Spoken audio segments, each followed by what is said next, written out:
Hey everyone, my name is Nicole, and I'm on my 4th year living in Korea.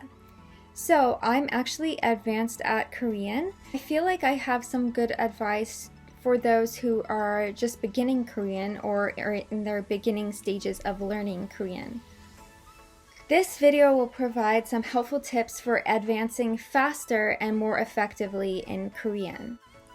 Okay, so when it comes to grammar, when I first started learning Korean, I started with free online resources, and in particular, I started with talktomeinkorean.com.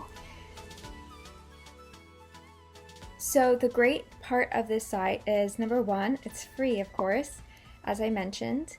And number two, they explain the grammar very thoroughly, so I think it will be easy to understand the grammar points from what they're saying. In addition, number three, they have a podcast that goes along with the written lesson. So if you're an auditory learner or if you do well with learning by sound, then this will be a good way to cement this knowledge. It's also fun to listen to because they have a teasing relationship going on in the podcast, which is makes it a little bit more fun. So I started with Talk to Me in Korean, and there are also books and workbooks you can purchase if you get more invested into learning. So I gave my beginner Korean books to a friend who's learning Korean, but I still have some of the later books, so this one in particular. As you can see in the book, they have a grammar point, an explanation in English, some example sentences. So for this lesson one here in level 3, this is explaining the word nomu, and they have the sample sentences here. So there are a lot of sample sentences, so you can really get a feel for what context this word is used in and how you yourself can use it. So when you read through these, you can write down ones that stick out to you in your notebook, or you can also, I suggest making your own sentences and getting them checked by native Korean speakers through a language learning app such as HelloTalk.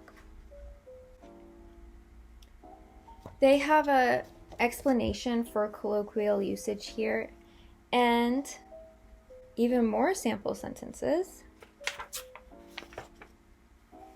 Then they have a sample dialogue in their book.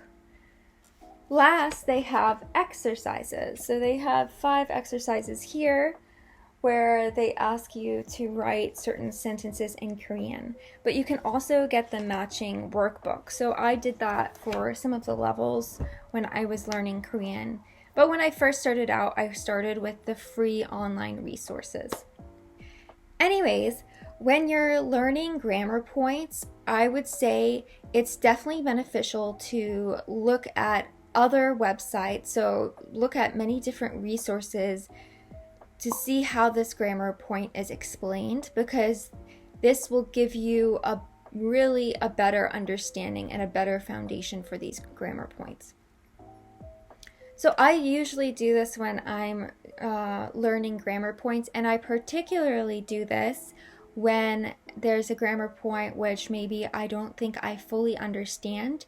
Then reading different people's explanations for how this grammar point is used really rounds out the knowledge, really makes that knowledge more firm in my brain.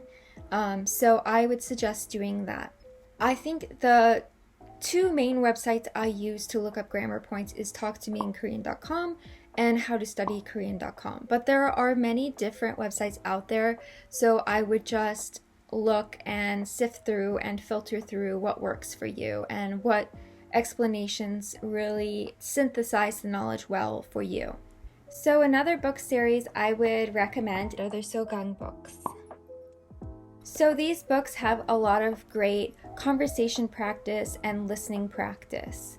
If you're doing this book, then I suggest doing it with a Korean tutor, because you want someone who is going to be there to correct your Korean pronunciation so you can get better and better.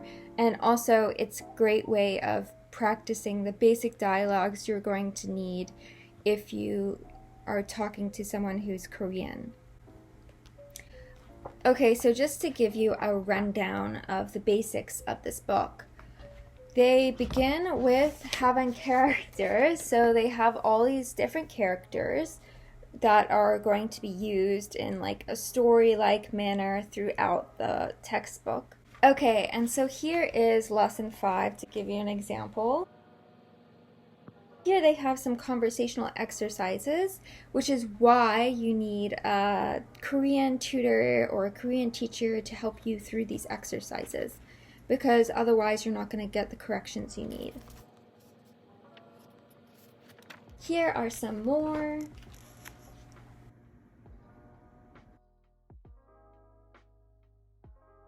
And here you can see that there is a practice dialogue and some words you need to switch out, conjugate, and put within the dialogue when you're speaking.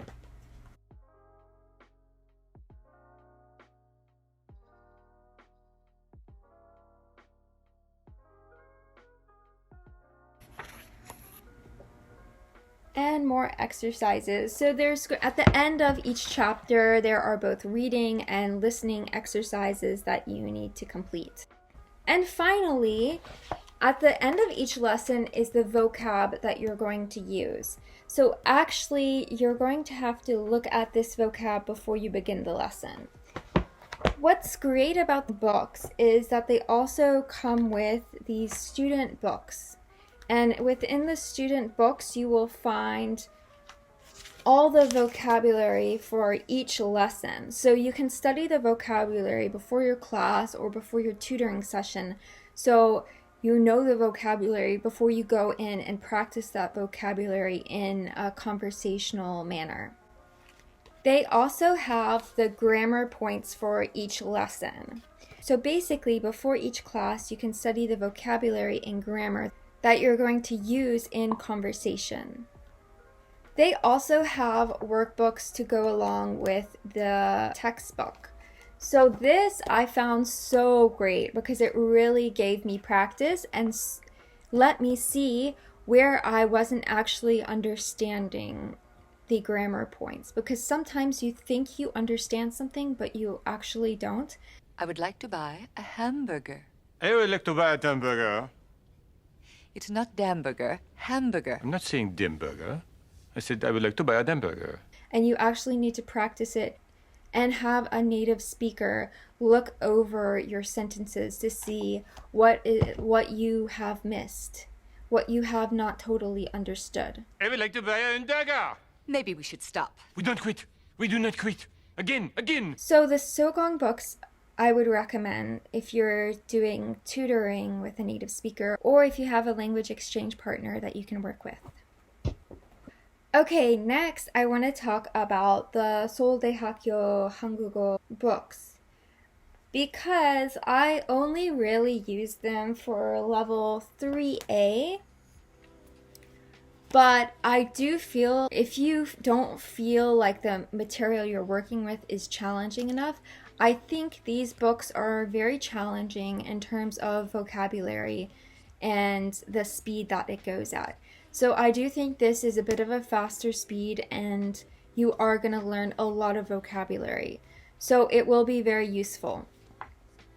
Once again, this is a great book to use if you have someone there to correct your mistakes and to practice conversation with.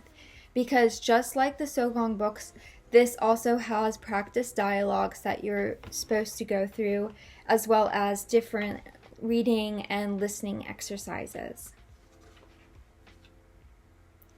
So just to give you a little insight into what the inside of the book looks like, it's something like this. Here's the first chapter page. There are some pictures and you have to write the Korean words under them, which I do like this method of learning vocabulary because I'm a visual person and I like to learn with pictures. And here is a conversational practice. And here are the grammar points of the book, and more conversation and more exercises. So I think you kind of get the gist of this style.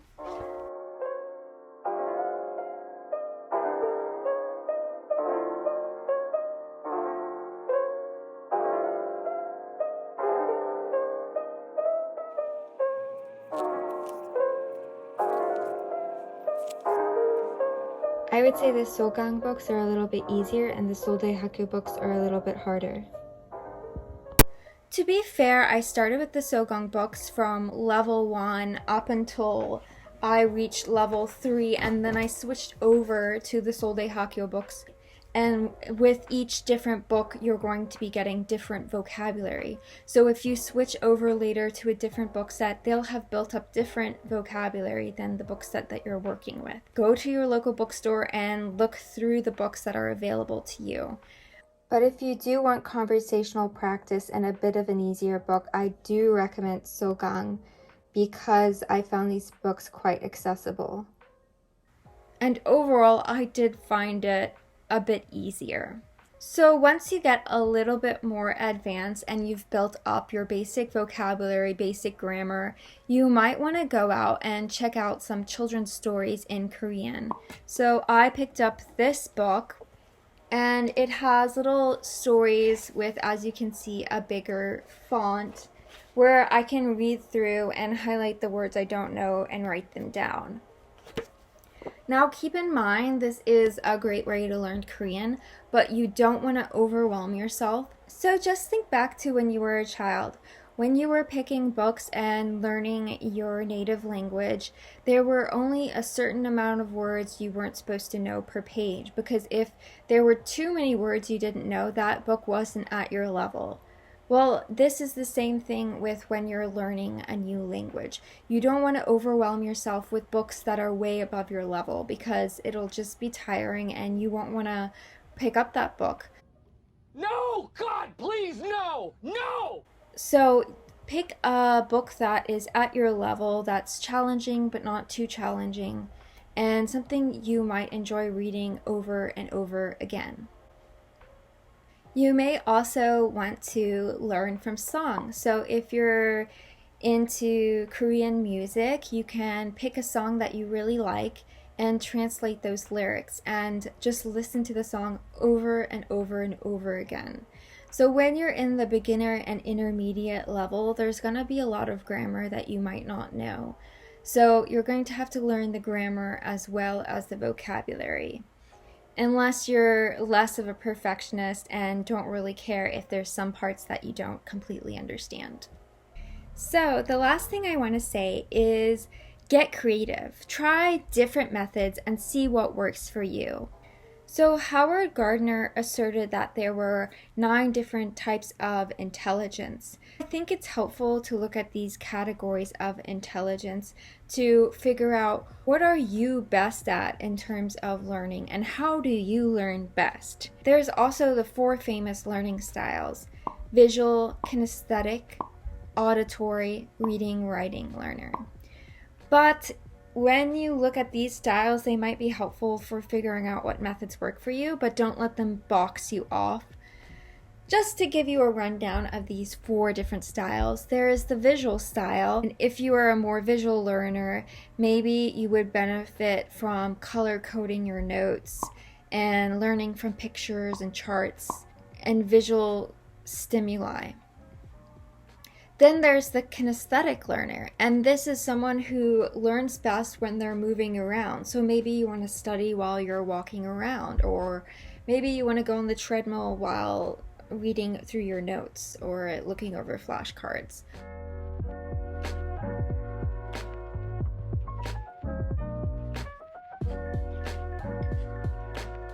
And creating projects also is helpful for a kinesthetic style learner. Then there's the auditory learner, and these types of learners would do well with looking up podcasts in Korean, learning through recording maybe their conversations with a native Korean speaker. So if you have a language partner, you could record your conversation and review it later.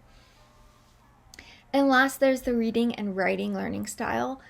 These types of learners do best when they're reading through their notes or writing things down. So you can write down words or sentences multiple times.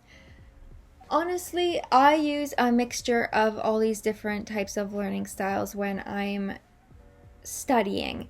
And if there's a method that's not working for you, drop it, move on, try something new, because you don't want to waste a lot of time with a method that is not effective to the way you personally learn.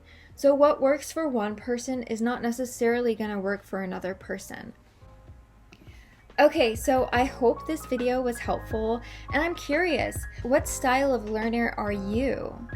And what methods have you been using to learn Korean, or any other subject for that matter? Leave it in the comments below. And if you want to see more content related to Korean or Korea or Korean culture, please hit the subscribe button.